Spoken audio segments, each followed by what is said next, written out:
Every single year, the union budget drops, and suddenly everyone on your timeline is an expert economist. But let's be honest, for most of us, it's just a huge storm of numbers and complicated jargon. So our goal today is to cut right through all that noise and figure out what it really means for you and me.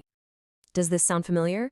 You know the drill. The finance minister finishes their speech, and within minutes, this is the main headline you hear. It's this collective sigh of frustration, a whole lot of confusion, and that nagging feeling that the numbers just don't add up for the average person.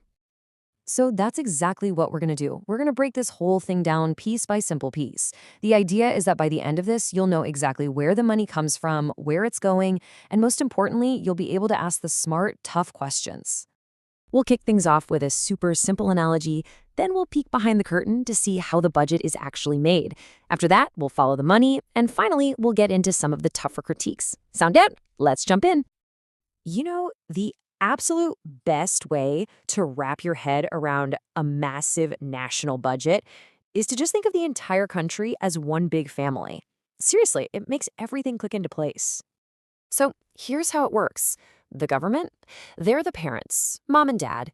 The money the family earns from everyone's salaries, that's basically our taxes. And every ministry asking for money, well, that's just like the kids asking for a new bike, or tuition fees, or a video game. The finance minister has to play the parent who makes the tough calls, like, do we fix the leaky roof or go on a family vacation? That, in a nutshell, is the budget. Okay, so there are basically three kinds of budgets. A surplus budget, where you earn more than you spend, is like a unicorn for governments. It pretty much never happens. A balanced budget is also really, really tough to pull off in the real world. That's why India, like most developing nations, has a deficit budget. See, a government's job isn't to save money. It's to spend it on the country's welfare and future growth. So this leads to the most obvious question, right? If you're spending more money than you're bringing in, where does all that extra cash come from? And the answer is borrowing. The government takes out loans to fill that gap between income and expenses. Over time, all that borrowing adds up, and it becomes what we call the national debt. And this is so important, because the bigger that debt gets, the more money we have to spend every year just paying interest, which leaves less money for everything else we want to do. So how in the world do you even start to create a budget for over 1 billion people? Well, it's a marathon, not a sprint. The whole process actually begins months and months before that big announcement. It all kicks off in September. That's when the finance ministry sends out a note to every other ministry asking, hey, what do you need for the next year? By December, all those requests are in. Then, in January, the hard decisions get made, and the whole thing is finalized and locked. Just before the main event on January 29th, we get the economic survey. Think of it as a doctor's report on the country's financial health. And then, on February 1st, it's showtime. And here's a really cool tradition. Once the budget is finalized, they have what's called a halwa ceremony. But right after they serve the sweets, the staff who are involved in printing the budget are basically put on lockdown. They have no contact with the outside world, no phones, no internet, until the budget is officially announced. It's all done to prevent any leaks that could cause chaos in the stock market. All right, let's talk about the money. But don't worry, we're going to make this super easy. Just imagine the country's entire income for the whole year is just 1 rupee. Let's follow that single rupee and see where it comes from and where it all ends up. So out of our 1 rupee, about 21 paise comes from the income tax we all pay. Another 18 comes from taxes on big companies, and 18 more from things like GST. But here's the wild part. The single biggest chunk, 24 paise out of every rupee, is borrowed money. That tells you that even with all the taxes we pay, we're still falling short. So where does all that money go? Well, the biggest slice of the pie goes right back to the Ministry of Finance. And get this, a huge part of that money isn't for new schools or hospitals. It's just to pay the interest on our national debt. Remember all that borrowing we talked about? This is where it comes back to bite. After that, the next biggest expenses are for our defense forces and for building new roads and highways. And of course, there's a lot more that money has to cover. We're talking about massive investments in our railways, keeping the country safe and sound through the Home Affairs Ministry.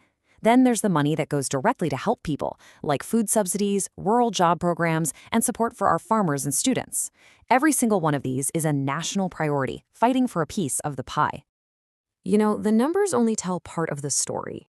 A budget is also supposed to be a roadmap, a vision for the future. So let's look at some of the big plans, and then it's time to get into some of the tougher questions. This budget definitely has some big ambitions. We're talking about boosting our textile industry to be more self-reliant, securing our own supply of critical rare earth minerals, pushing ahead with high-speed rail, and even building a major new institute for mental health. These are all amazing goals, but we have to remember, they're long-term plays that will take years and years to actually happen. Now, before we get into the critique, let's quickly nail down one super important concept. Government spending has two main flavors. First, there's capital expense. Think of this as a one-time investment that creates something that lasts, like building a brand new highway. Then there's revenue expense, which covers all the day-to-day running costs, like paying government salaries. Okay, quiz time. Take a good look at this list. For each item, I want you to decide, is it a capital expense, something that creates a long-term asset, or a revenue expense, just a recurring cost? Go ahead and pause here and give it a shot. All right, let's see the answers. Things like buying new jets, building power plants, or constructing hospitals, that's capital expense. It's an investment in the future. Paying for ongoing things like scholarships, salaries, and subsidies, that's revenue expense. It keeps the country running day to day. So how did you do? See? Understanding all this stuff isn't just about knowing some facts for a quiz. It's about being an informed citizen. It gives you the power to see past the headlines and to start asking the questions that truly matter. For example, you can ask this. The economic survey itself points out that our economy is growing. So if that's true, why is our rupee getting weaker and weaker against other currencies? It's a fundamental contradiction that needs a clear explanation. Or how about this one? The budget allocates 250 crores in aid to a neighboring country that's often hostile towards us. At the very same time, a national treasure like ISRO, our space agency, is struggling with funding cuts. It really makes you question our national priorities, doesn't it? And this brings us to what might be the biggest question of all. It often feels like the entire financial weight of the country rests on the shoulders of a small slice of honest, hardworking taxpayers. So who is really carrying the load here? And when will the system finally get serious about holding those who cheated accountable? Now that's something to think about.